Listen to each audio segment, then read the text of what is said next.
Hello, नमस्कार, आदाब, सत श्री अकाल और सलाम अलैकुम। मैं हूं मोहम्मद अहमद काजमी, लेकर आया हूं आपका पसंदीदा कार्यक्रम नजर दुनिया पर, जो कि media star world YouTube channel पर उपलब्ध है। इस कार्यक्रम में हम अंतर्राष्ट्रीय समाचारों को भारत के परिप्रेक्ष्य में पेश करते हैं और वो समाचार देने का प्रयास करते हैं, कोशिश करते हैं जो आपको दूसरे माध्यमों से नहीं मिलते।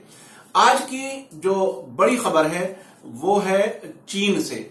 चीन में लाखों मुसलमानों को कथित रूप से बंदी बनाए जाने और उनके धार्मिक पहचान समाप्त करने की कोशिशों के खिलाफ कनाडा के नेतृत्व में 15 पश्चिमी देशों यानी वेस्टर्न कंट्रीज के राजदूतों ने बीजिंग में चीन के उच्च अधिकारियों से मिलने का समय मांगा है। ये चीन पर एक बड़ा दबाव है अंतर्राष्ट्रीय समुदाय का। उसमें ये बताया गया है कि जिंजियांग प्रांत में लाखों मुसलमानों का मानवाधिकार हनन हो रहा है, उनके ह्यूमन राइट्स वायलेट हो रहे हैं और वहां लाखों लोगों को डिटेंशन सेंटर्स में बंदी बनाया गया है। ताजा रिपोर्ट के अनुसार वहां मुस्लिम महिलाओं को, औरतों को नंगा किया जाता है और मर्दों को शराब पीने और सुअर का गोश्त खाने पर मजबूर किया जाता है। आपको मालूम है कि इस्लाम के जो कल्चर है उसमें औरतों को अपना जिस्म ढकने के लिए और आमतौर पर सुअर खाना और शराब खाना हराम है, यानी इसमें पूरी तरह से प्रतिबंध है।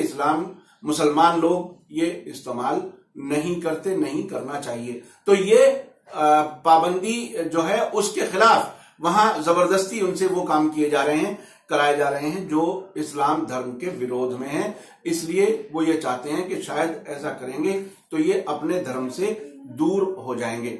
रॉयटर्स न्यूज एजेंसी को एक लेटर का ड्राफ्ट मिला है जिसमें 15 देशों के राजदूतों ने जिंजियांग की कम्युनिस्ट पार्टी के अध्यक्ष चेन क्वांग से मिलने का समय मांगा है और इन 15 देशों में कनाडा के अलावा Britain, France, Switzerland, European union, Germany, Australia, Ireland, Sweden, Belgium, Norway, Estonia और डेनमार्क शामिल हैं।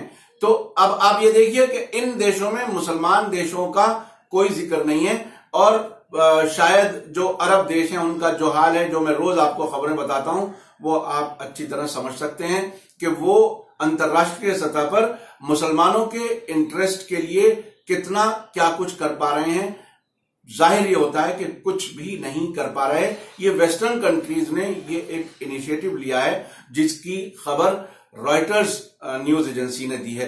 अब से पहले भी चीन पर विदेशी सरकारों ने दबाव डाला है और संयुक्त राष्ट्र और मानवाधिकार विशेषज्ञों ने मुसलमानों को बंदी बनाए जाने और अनुचित निगरानी का विरोध किया है।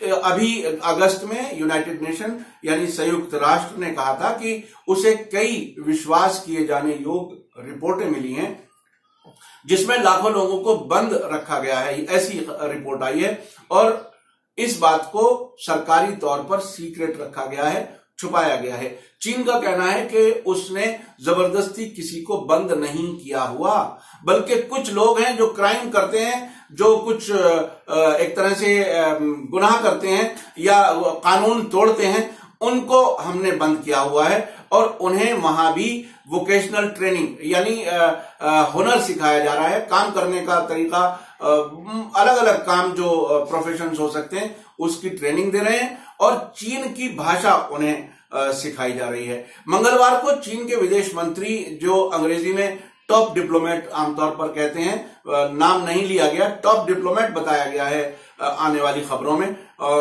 उसने कहा था कि अंतर्राष्ट्रीय समुदाय को गॉसिप यानी ये जो बकवास है, ये जो गप जिसे कह सकते हैं, झूठ है, उस पर विश्वास नहीं करना चाहिए, ध्यान नहीं देना चाहिए। चीन के विदेश मंत्रालय के प्रवक्ता हुआ चुनयिंग ने इस लेटर को देखने की ये कहा है कि हमें ऐसा लेटर हमें देखने को नहीं मिला।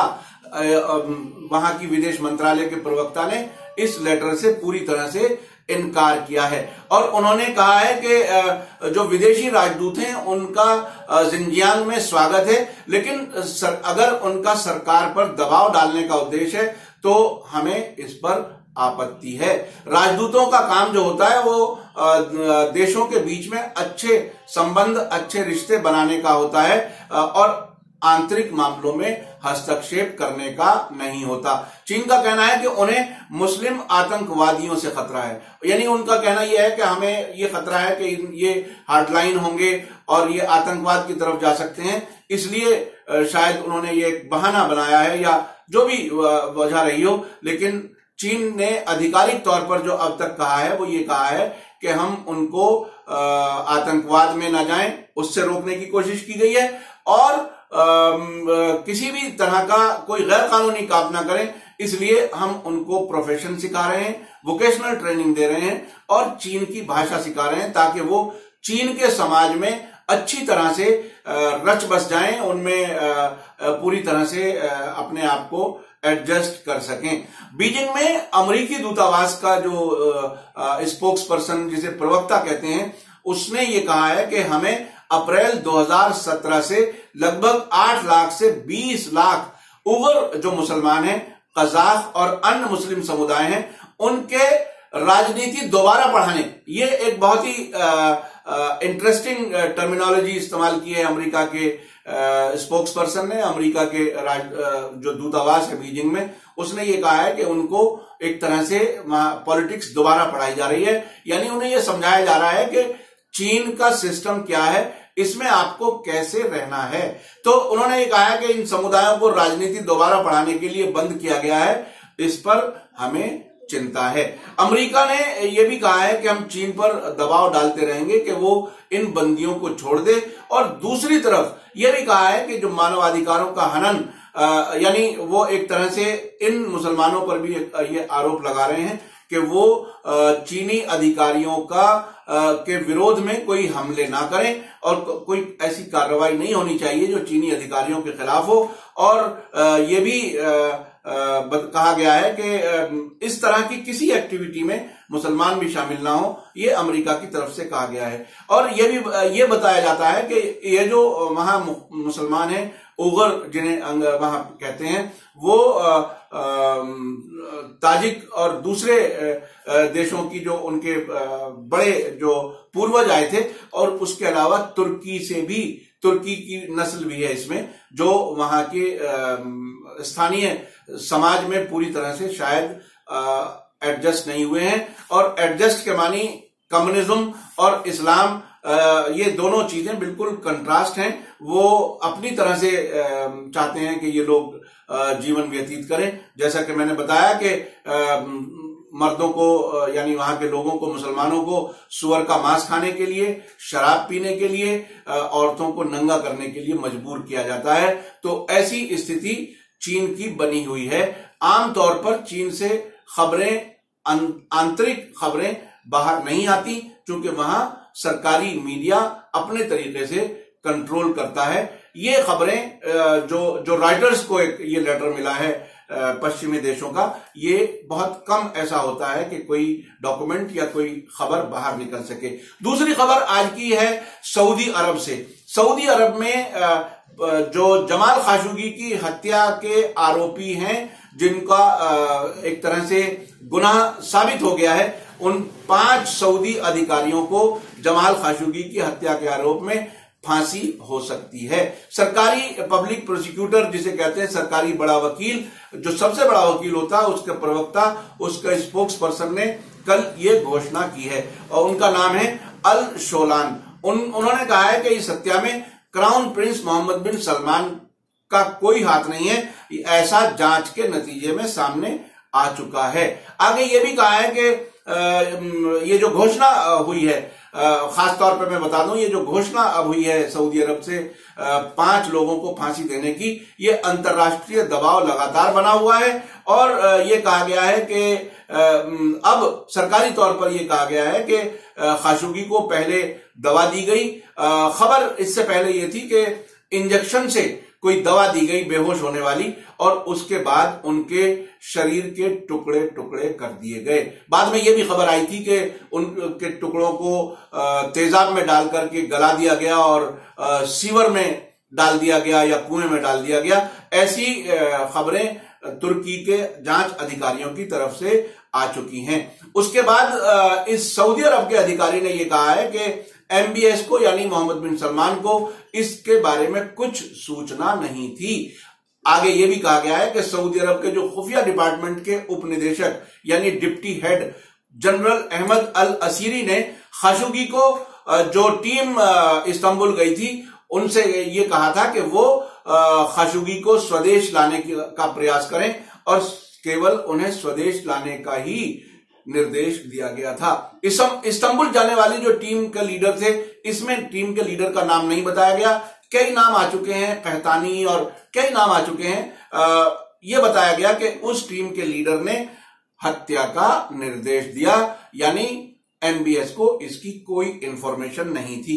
यह आधिकारिक तौर पर अब बताया गया है। प्रोसिक्यूटर ने यह भी बताया गया है कि ये जो 5 लोगों को फांसी की सजा देने के लिए प्रोसिक्यूटर के ऑफिस ने कहा है वहां की अदालत को, न्यायालय को, और ये वो लोग हैं जिन्होंने या तो हत्या का ऑर्डर दिया है, निर्देश दिया है, या खुद हत्या में लिप्त थे। ये स्टेटमेंट आधिकारिक तौर पर सऊदी प्रेस एजेंसी SPA ने भी प्रकाशित किया है। जब कोई सरकारी ऐलान, सरकारी घोषणा होती है तो आमतौर पर सऊदी अरब सरकार SPA के जरिए या अल अरेबिया जो उनका टेलीविजन और अखबार है उसके जरिए वो घोषणा करते हैं। और वो ये सरकारी घोषणा का मतलब पूरी तरह से सरकार की जिम्मेदारी से कोई बात कही जाती है। ये बताया गया है कि इस हत्या के आरोप में 21 लोगों को गिरफ्तार किया गया था, जिनमें से 11 को दोषी पाया जा चुका है। इन 11 में से 5 को ये फांसी की बात बताई जा रही है, जबकि अन्य लोगों के खिलाफ अभी जांच जारी है। तो आपको ये मेरा कार्यक्रम नजर दुनिया पर कैसा लगा? आप टिप्पणी में जरूर लिखिए, कमेंट जरूर लिखिए।